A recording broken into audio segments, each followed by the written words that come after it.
Hello, I'm Neil Bradley, Executive Vice President and Chief Policy Officer at the U.S. Chamber of Commerce.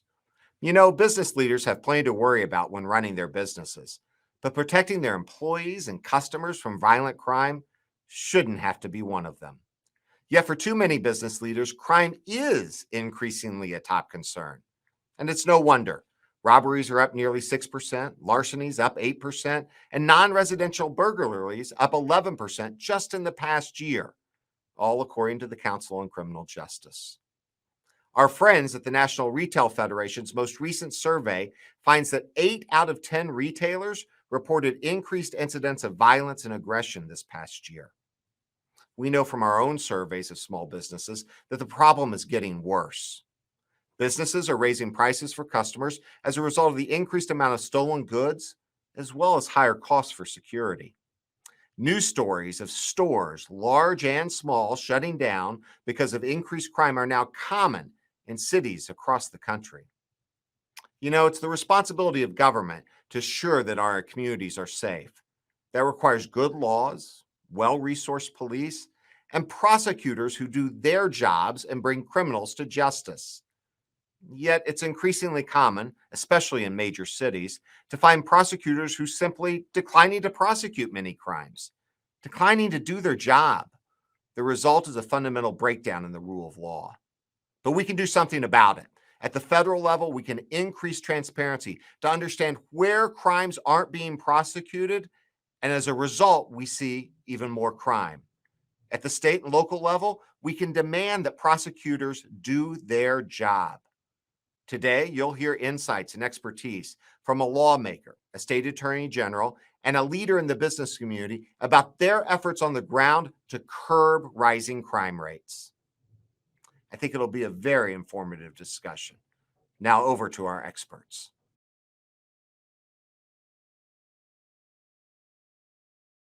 Hello, my name is Evan Jenkins. I'm Senior Vice President of Government Affairs at the U.S. Chamber of Commerce.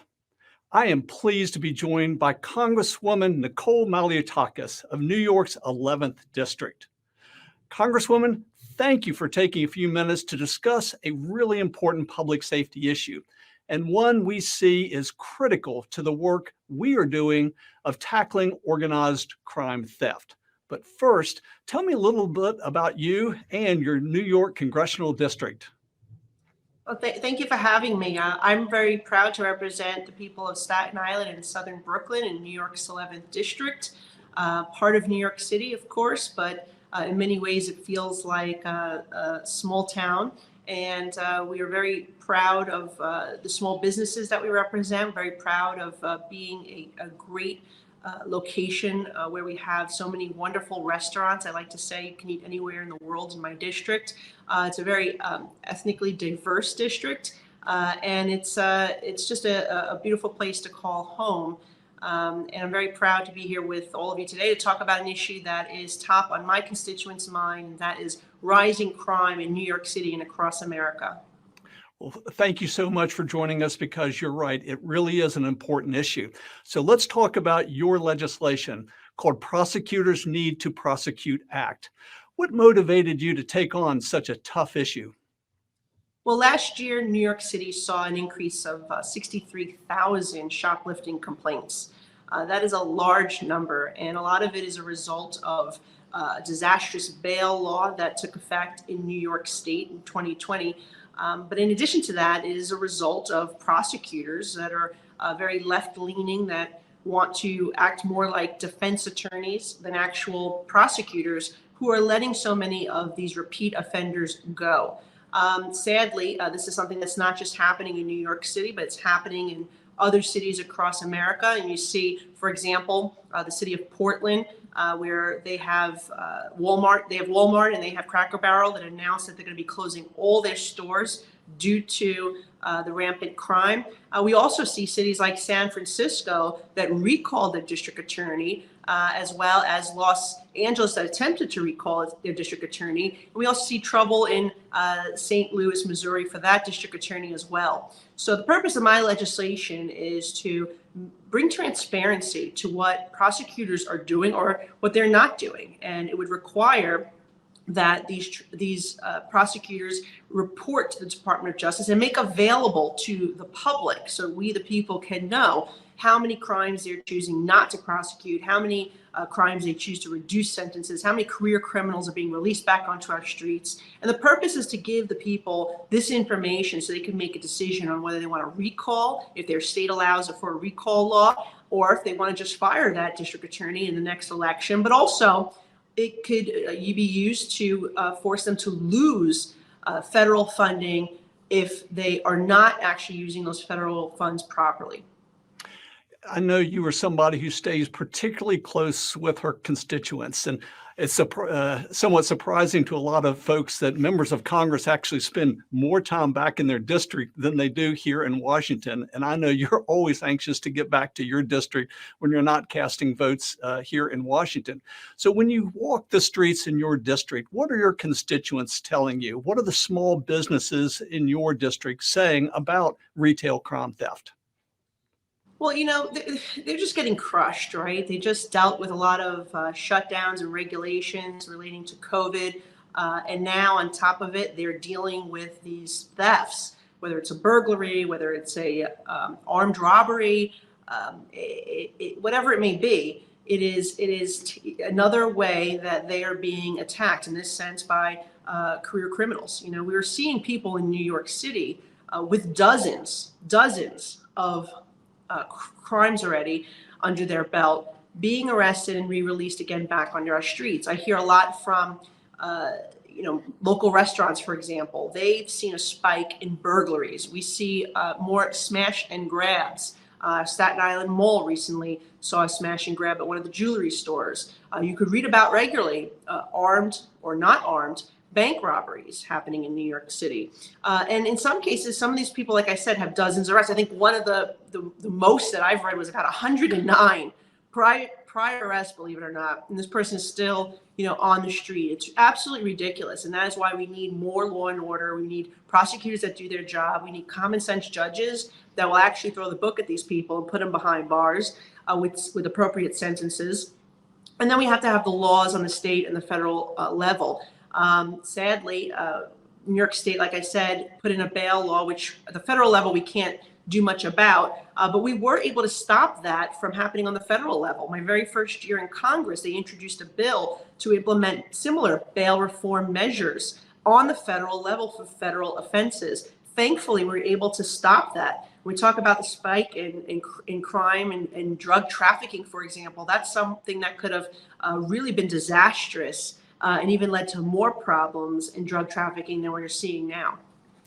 I mentioned just a minute ago that one of our priority issues here at the U.S. Chamber is tackling the epidemic of organized retail crime theft. And you have been so articulate in describing what you are seeing in your district and talking with your constituents. When someone steals something that isn't theirs, that's a criminal offense of larceny. Now, your bill seems to follow that old saying, you can only manage what you measure. What sort of data does your bill require to be collected on the prosecution of the crime of larceny? Yeah, I should add, I know I mentioned, restaurants that are suffering with burglaries, banks, and also, as you mentioned, the retail stores. Another area is car thefts. This has been a problem in New York, and it's happening at dealerships. It's happening right out of people's driveways. And so again, it's just another attack on hardworking people simply just trying to make a living and get by, and the laws just aren't on their side. In terms of my legislation, it would require district attorneys of cities certain amount to be transparent and report the number of violent crimes that they decline to prosecute, the number of offenses committed by career criminals, the number of criminals released, and the number of charges that they choose not to prosecute. We know, for example, that Alvin Bragg, who's a district attorney in Manhattan, and he has reduced felonies to misdemeanors half of the time. And then when he actually charges and adjudicates those misdemeanors, he's only successful 29% of the time with convictions. So people are not being punished. They're not seeing. It's a revolving door system, so they are basically thinking that they can get away with it, and that's just exacerbating the problems that we're seeing. I know that you saw it when you were running for office. I know you see it right here in Washington. We can all see how deeply divided our country is. And there's been a lot of attention on how prosecutors around the country have, or as you describe, have not prosecuted those who break the law. If this bill is passed, what do you hope to see will happen on down the road? Yeah, well, I hope that people having this new information and knowing the truth about their prosecutors' records, that they will be mindful of that at the next election. I also think that it could encourage some to launch a recall campaign, or at least give them the information to be able to conduct a recall campaign if their state allows for it. But what I really do hope that it continues to shed the light on not just what the prosecutors are not doing, but that the fact that these are repeat offenders that are going through a revolving door. And again, it could be for multiple reasons. It could be because of lack of prosecution. It could be because of judges that are left leaning and just keep releasing people, not giving them tough sentences. And also could be a result of state laws like New York's bail law or Raise the Age, which has become a gang recruitment act, basically enabling people to encourage young people to commit crimes because there will be less to no punishment for those crimes if they are under the age of 18. But the other thing I'm working on is transnational criminal organizations working with Customs and Border Protection to try to find ways to halt these car thefts that are occurring by these transnational criminal organizations that are being placed on ships, being sent overseas and sold in Africa and Dominican Republic. So these are all areas of interest of mine that I've been focused on. But I think for this particular bill, it's about getting transparency. It's about getting this information out, trying to put pressure on these district attorneys, trying to get people to maybe elect better prosecutors, but showing that if this was a result of the bail law, that needs to be fixed as well. If this was a result of a prosecutor that is just rogue and think that they're more of a defense attorney, then that needs to be addressed too. Now, the question then becomes, if people say, well, if someone has a first-time offender and they're in jail, should they be sitting in Rikers Island for months waiting for their trial? And the answer is absolutely not. But the issue is not to just let all these criminals back onto the streets.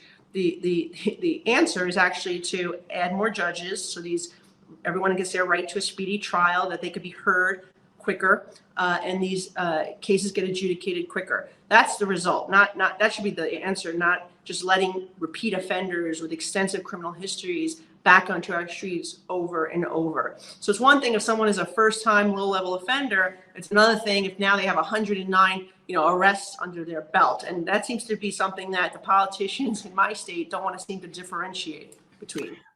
Congresswoman, let me ask you one more question. A minute ago, you were talking about small businesses and the impact that you're seeing in your district and talking with the people on Main Street in New York's 11th Congressional District. But it's not just for the owner of the small business that has items and their goods taken from them. Doesn't this impact the consumers in that area with price increases? Doesn't it also impact just the reputation of the community in terms of how safe it is to live and work? How doesn't this really hit where the rubber meets the road in real people's lives?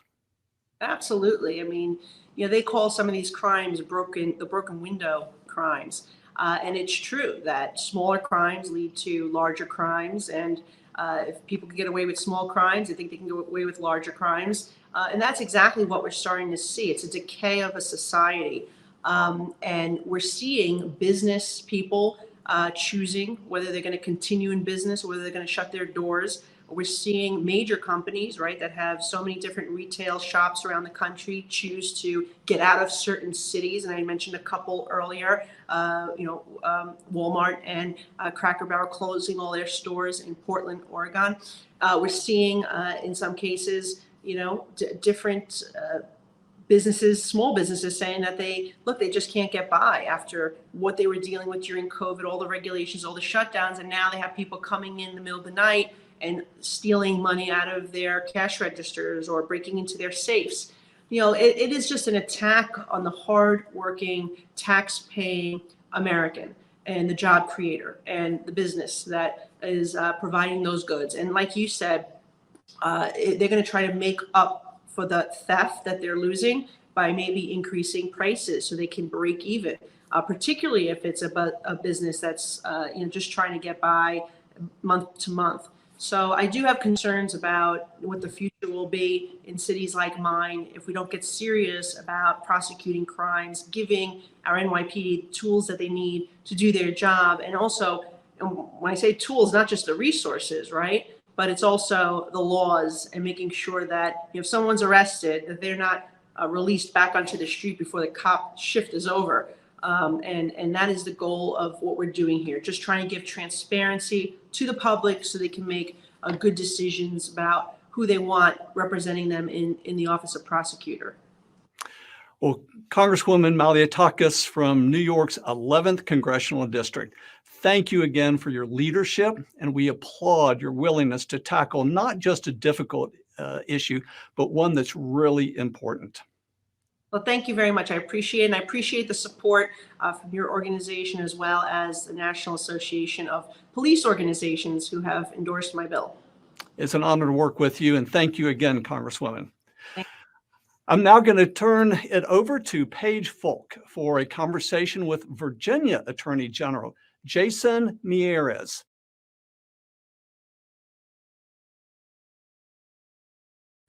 Joining me now to share his insights and expertise on crime and efforts to curb it is Virginia Attorney General Jason Miyares. Attorney General, thank you for joining us. Great to be with you. Thanks so much for having me. Thank you. First, let's start out. Could you provide a current update on crime in the Commonwealth of Virginia? Well, I mean, what we have seen is, retailers have said, even when I was first running for this office, that they were seeing an uptick in particularly organized retail crime. And we know that over $1.3 billion of merchandise has been stolen by organized retail crime in just Virginia annually. And when I say there's no such thing as a victimless crime, that's 1.3 billion that's passed on to consumers or on the back of small business owners. That cost over $80 million estimate of lost revenue to tax revenue to Virginia. That's $80 million that could go to your child's school or to your roads or pay for public safety. And so, we have seen in Virginia, it's been a bit of a mixed bag. We have the governor and I have seen some lower crime rates, but we've also seen in 12 unique cities that we've been really targeting, violent crime is up. You saw a little bit of what happened in DC with that DC crime bill that the president actually vetoed. The DC police chief had noted that those that were charged with murder in DC had been previously arrested 11 times. Well, we ran the numbers in Virginia. Those that have been arrested for first degree murder in Virginia had previously been arrested on average over 7 times. So you also see that continual criminal behavior can lead to additional criminal behavior. But, we've seen a huge hit to our small business retailers. They brought it up to us. Those shop owners are oftentimes the first to get there in the morning, the last to leave at night. They have brought this issue up, and that impacts jobs, that impacts tax revenue, and the people that are paying for it are the law abiding. It's the law abiding they're having to pay to cover the cost for what the law breaking are doing. And you're exactly right. Some of these prosecutors that are choosing not to prosecute are only making a bad situation even worse. And that's something we've been focusing on as well in Virginia. Yeah, thank you. So you mentioned the organized retail crime. I want to drill down a little bit more on that. We're very focused on organized retail crime in the business community. And we're not just talking about the high profile smash and grabs, but repeated shoplifting by organized gangs. So you mentioned some small businesses coming to you. One of the best ways to combat organized crime is through coordination between business and law enforcement. Can you tell us a little bit about the work group that you form related to organized retail crime? Yeah, I'm a big believer. I would often tell my staff, I never think I'm the smartest person in any room I walk into, but I'm smart enough to know when I hear good ideas. We wanted to bring folks from the business community and the retail community as far as a work group coupled with law enforcement on what they're saying and what their recommendations would be, and also hear what other states are doing as well. And so that task force I thought was very, very effective. We then had legislation this past General Assembly on organized retail crime that would make it a class 3 felony to steal $5,000 or more of merchandise in a 90-day period. And what happened is previously in Virginia, up until about 2020, petty larceny third offense was a felony. If you had 2 prior petty larcenies, which was $1,000 or less in stolen merchandise, and if you get a third petty larceny, that's actually classified as a felony. That was abolished under the previous governor as part of one of his kind of quote unquote reform initiatives. But when you saw that they got rid of it, you also had local prosecutors that also announced they simply weren't going to be prosecuting petty larceny charges. So it was having a huge impact on our localities. And what we have done is now put this on the books, and this passed with bipartisan effort in the General Assembly, signed by Governor Youngkin, that now says, listen, if you're stealing $5,000 in merchandise over a 90-day period, that classifies organized retail crime. That's going to have enhanced penalties. And again, for those who maybe think, well, this is larceny, maybe it affects business, it doesn't affect others. Well, I've gone over the lost tax revenue and how it hurts our small business owners. But also what we've seen when I deal in the world of human trafficking, we see one of the number one ways that these individuals pay for advertising for human trafficking victims to pay for sex services is through stolen gift cards from retailers. And so they are committing larceny related crimes to then in turn enable human trafficking. And so a lot of these crimes oftentimes are interwoven. And I think it's important that you tackle it as well, because what has happened is when you don't take it seriously, it has led to a lot of the problems that we're seeing now. Well, thank you very much for that, General Miyares. Thank you for the law in Virginia as well. I want to drill down a little bit more about this issue of the inactive local prosecutors. It's one of the major challenges that the chamber is seeing nationwide. You're a former prosecutor, so obviously you know this issue well. How are things working with prosecutors in Virginia, and what else can the Attorney General do? Well, a lot of the prosecutors do great work, and we have great working relationships with the vast majority of the prosecutors in Virginia. But you have some in some large localities that describes themselves as progressive prosecutors. And the reality is they have a criminal first, victim last mindset. They almost view themselves more as social workers than as prosecutors. And I'm a big believer that, our judicial system works when everybody has the role to play. Prosecutors prosecute, defense attorneys defend their client, and judges make these hard decisions on guilt and innocence and the penalty. That has changed when prosecutors view themselves as almost like a de facto defense attorney, and they will set up policies where they will not prosecute entire categories of crime. Why that is troubling is that when you're saying we're not going to prosecute larceny related crimes, you've essentially changed the law in Virginia, and you haven't done it with a bill in the General Assembly. You haven't done it through an act that then goes to the governor's desk. You've essentially decided in your locality, the law of Virginia is going to be totally different. And that has had such a devastating impact on our small business owners. And so for these, prosecutors that aren't prosecuting, we have asked for some expansive authorities. Different states have different roles. Some states have much more expansive roles. I have about a dozen areas of the Virginia Code that I have original or concurrent jurisdiction that I can prosecute. Everything else, we have to get permission from the local prosecutors, which isn't unusual. We're assisting right now with a cop killing case in Southwest Virginia, but some of these progressive prosecutors, they absolutely will never ask for help. They don't want help. And listen, there's no such thing as a victimless crime, as I said. And what is so tragic is I know statistically the best way to reduce violent crime is you get dangerous repeat offenders off our street. That's been what's proven to work. And it has been said, Paige, that poverty can create crime. And there's absolutely some statistical evidence to show this, but there's overwhelming evidence as well that shows that crime produces poverty. That when you have high crime areas, when 2/3 of all new jobs created in America are created by small business owners. Small businesses do not locate in high crime areas, right? So first of all, we don't bring new businesses in, and the businesses that are there, they will leave, they will flee. And so crime produces poverty. And what's so tragic is so many of these progressive prosecutors who claim they're trying to help their community are actually hurting their community. And nobody in America should be looking over their shoulder in fear. And I remember doing a violent crime town hall in Portsmouth Now, hearing from so many of the constituents and residents who said, I used to feel comfortable going, walking 2 blocks to my grocery store. Now I don't. Now at night, I don't go out. And you're hearing these stories, and it's impacting the cost of living in those areas. It's impacting the jobs, both jobs not locating and jobs leaving. And so the lack of enforcement of our laws by some of these local prosecutors are hurting a lot of these communities. Thank you. What other ways can the business community help rein in the prosecutors and combat crime? I would say your prosecutor, your district attorneys, or in Virginia, they call them Commonwealth attorneys. They're some of the most important races that maybe people don't pay attention to. When I was a prosecutor in Virginia Beach, we had a bumper sticker that said, prosecutors, the only thing between jail and a catch and release program.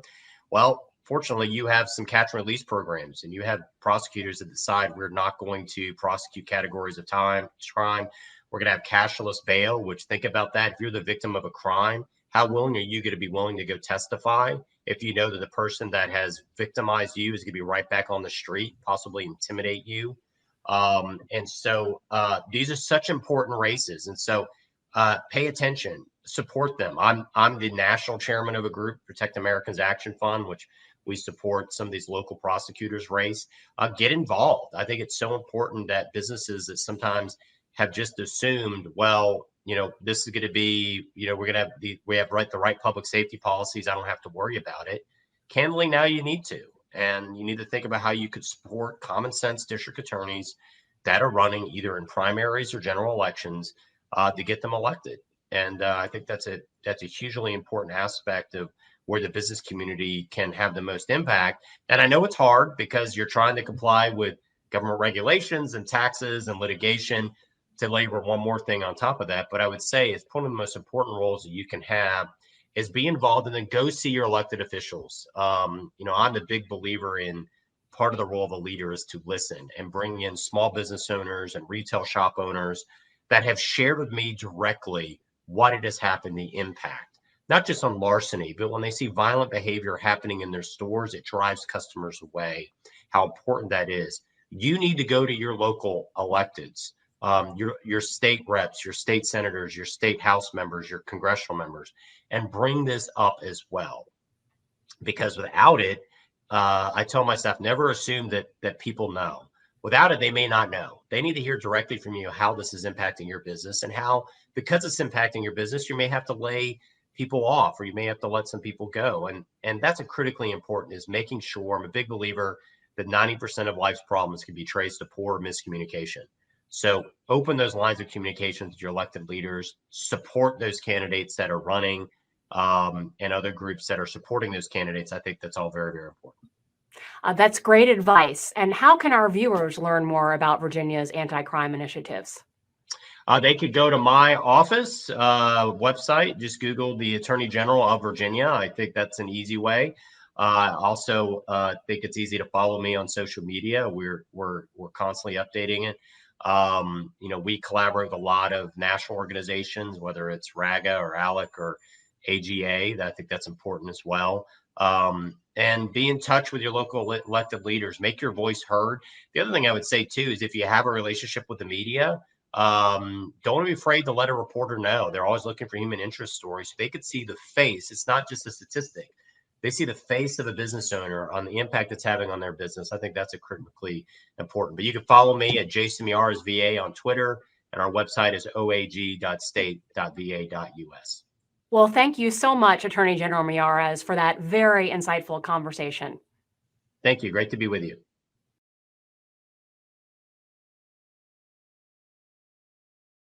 Hello, my name is Tom Wick. I'm Senior Vice President of State and Local Policy at the U.S. Chamber of Commerce. I'm pleased to be joined by Dan Meehan from the Missouri Chamber of Commerce and Industry to talk about how the business community is taking on rising crime in the state of Missouri. Dan, thanks so much for joining me. Happy to be here. Unfortunately, it's on this topic, but the business community has been asking for a significant length of time for us to get engaged on this and see if we can affect a positive change with the crime problem that we face as the state of Missouri. We appreciate that effort. We've watched nationally as crime has escalated across the country, especially in our major cities. Can you give us a current update on the crime situation in Missouri? Well, the situation is not good. Missouri ranks 9th in property crime, 6th in violent crime, and 4th in firearm mortality. The violent crime rate in the United States is increasing at a 4.6% rate. And in Missouri, the violent crime rate is going up at 8.6%. So obviously we're not outlier on this. And the business community is begging for help with this because it's a detriment to expanding business or to locating business. We surveyed our CEOs and 71% of them said we should be involved in this. And in places like St. Louis, unfortunately, it goes up to 87%. So we really need to get some action on this. And so far we've made some progress. Well, this is great. The Missouri Chamber is a venerable presence in the state, 100 years old, and you represent thousands of businesses. Crime's really not an issue that chambers usually confront. Why did you decide to take this issue on now? Because it's a critical factor. I mentioned earlier when you're thinking about where to locate, where to expand, public safety comes into play. And too many of our businesses were asking us to get engaged on this. There was no progress being made. For example, over a year ago in the legislative session, there were 30 public safety bills or crime bills filed. Only 2 minor ones passed. But this year we've got progress. Our bill is out of the House and up for consideration in the Missouri Senate. We've got 7 weeks to get it done, and we're feeling fairly positive on it this year. And you're right, it's not a traditional lane that we've been in. You don't think of crime as a business issue, but it is. And unfortunately, in too many states, and Missouri being one of the lead ones, it's a major issue. So we've had to step up and address it. Our members want to see it addressed. And so far, so good. We're making some progress. Hopefully we can get it across the finish line. Well, you have stepped up. The Missouri Chamber has put out a detailed report on crime. It's called Safer Missouri, Stronger Missouri. I know you put a lot of effort into that. How has that report been received, and how has the Chamber put that report into action? Well, we are out in the media an awful lot talking about our agenda, and it's got a lot of items on it. So, but when we came out with this report, we were joined by the governor of the state of Missouri, Governor Mike Parson, and several other interested parties to announce this public safety report. You can see a copy of it on our website, www.mochamber.com. And out of the years of doing this, I don't recall an issue where we got more coverage on it. That tells me that it's that acute, it's that much of a problem, and people are paying attention to it. So again, hopefully we'll be able to get a good public safety bill, crime bill across the finish line that focuses on a variety of different things, but prosecutorial transparency and accountability is really the base of it. Yeah, we want to follow up on that issue. The U.S. Chamber has seen a rising issue of prosecutors, failed prosecutors, inactive prosecutors, rogue prosecutors, just prosecutors who will not prosecute. And that has been affecting many of our major cities. How does the current legislation in Missouri rein in prosecutors who do not prosecute? It establishes the ability for the governor to send in prosecutors who will prosecute those. And it's based on certain thresholds of population and of violent crime per the population. So if things exceed some limits, then we can send in some help. In St. Louis alone, the district attorney's office sent a representative to testify against this bill in the Senate. And when he was questioned, he was asked how many cases were backlogged in the St. Louis office, the St. Louis DA's office. And he came up with the number of 3,500 on backlog. And think about the number of crimes that represents and the number of criminals that haven't been dealt with. And St. Louis, like unfortunately, other cities around the country, has a reputation for letting people that have conducted violent crime to go free and do it again. And that's what this is aimed at stopping, in addition to other things. You've got to figure out what to do with the people that are coming out of the correction system each year. Are they ready to reacclimate to society? Do they have skills? Do they have accreditation?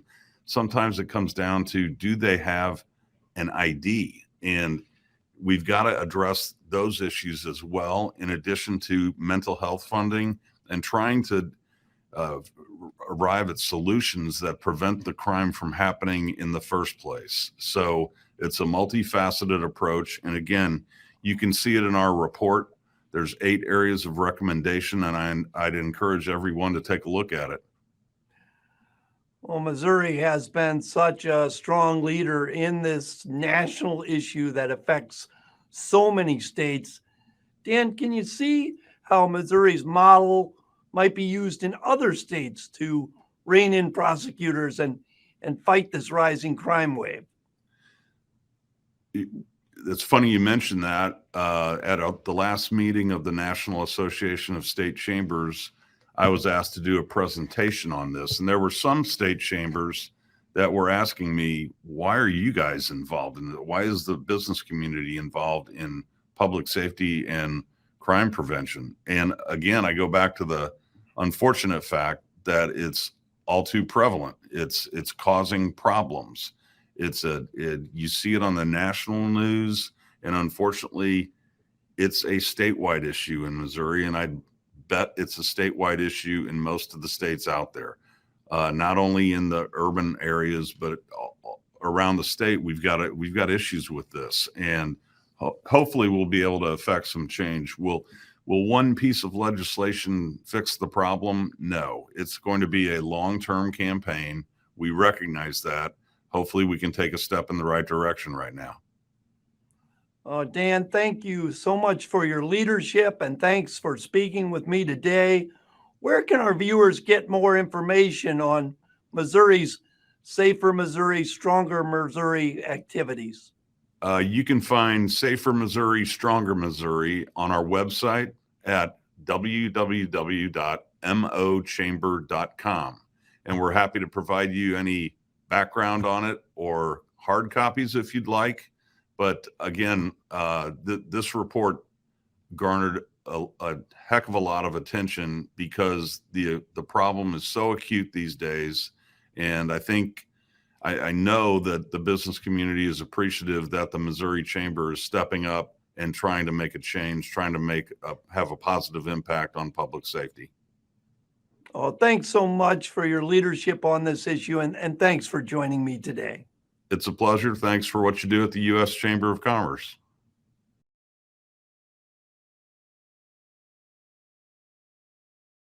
What a fantastic conversation and tremendous insights from all of our guests. A special thanks to Representative Malliotakis, Virginia Attorney General Mieres, and Missouri State Chamber CEO Dan Meehan for sharing what they're doing. And a special thanks to you for joining us. For more information on the Chamber's efforts, go to uschamber.com/crime. Thank you and have a wonderful day.